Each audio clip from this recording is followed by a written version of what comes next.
This has very much been my very fortunate experience of the world these past many years, to encounter things that are comforting by their familiarity and to experience other things that push me into new modes of seeing and new modes of being. My first book published and the second one that appeared in this country is called Every Day's for the Thief. And this was a fiction about a man's return to Nigeria. So I'm going to read from that, and then after, I will read a longer piece that is an essay that will appear in Known and Strange Things. And then after that, I look forward to having a conversation with Amitava about these and other matters. The typical Lagos Danfo is yellow and decrepit and seats 14, 2 in front with the driver and 3 rows of 4 passengers each.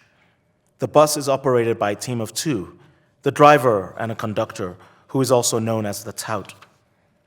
In the typical bus terminus, such as those at Ojota, Yaba, Ikeja, or Ojodu, the air is thick with the cries of touts.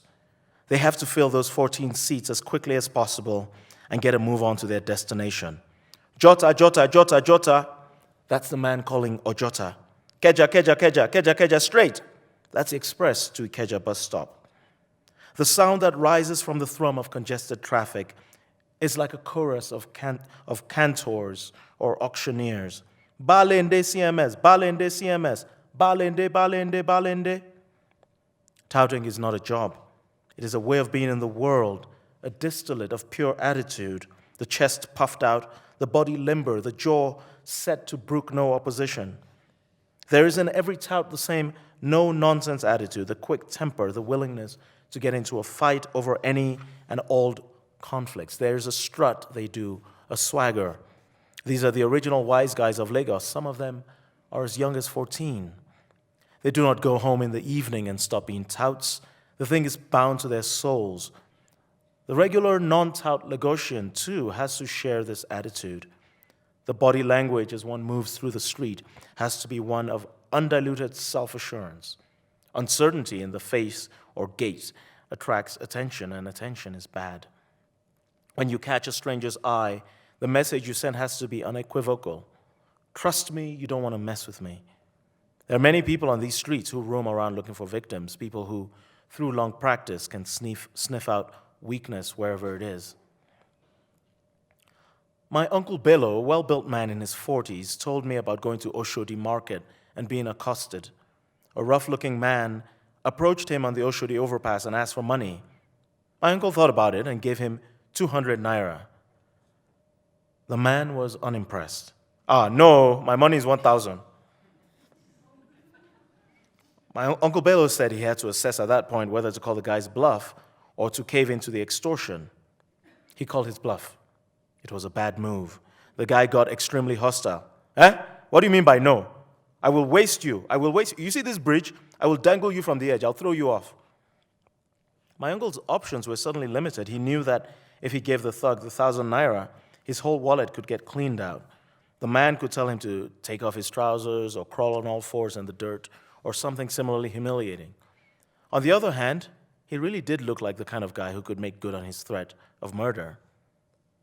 Uncle Bello's instincts told him to fight fire with fire. He had lived in Europe for a long time, studying management in Krakow in the 1980s. In fact, he was still fluent in Polish. But he had also grown up in a relatively poor family and had had to fend for himself from an early age. So he knew the ways of the street. He started shouting at the man, "Waste me? Waste me? Are your eyes functioning? Look at me very well before you say another word. You don't recognize me? I will injure you. I will kill you. You understand? I will kill you. Do you know who you are talking to, huh? Do you know me? I will make your wife a widow." But of course, my uncle added with a deep laugh, the whole time I was saying this, I was quaking in my shoes like you wouldn't believe. The guy bought the act, though, and started begging my uncle to forgive him.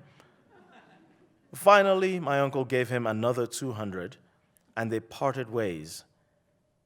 About $3 had changed hands, and both lived to tell the tale. Lagos. What are you going for when you write? Um,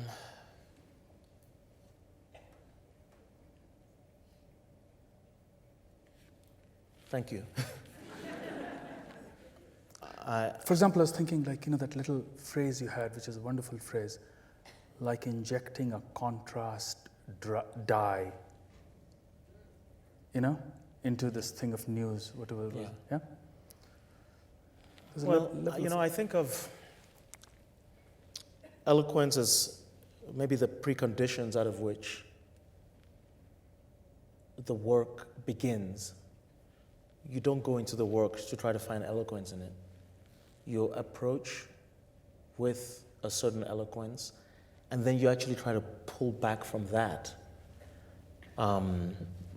so that the challenge becomes finding the words that fit the occasion,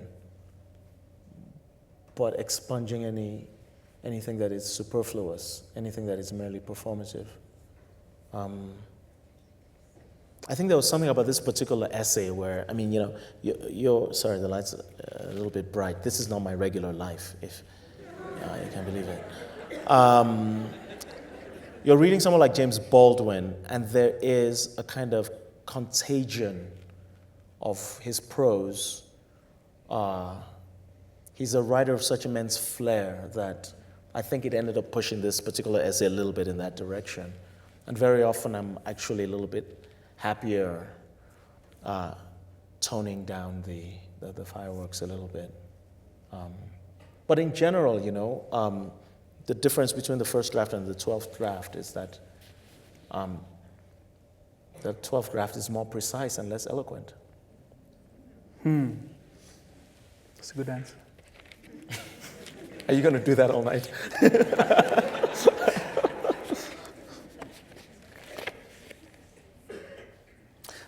The way in which the American public discovered you was I like that. It makes me feel like a rare element.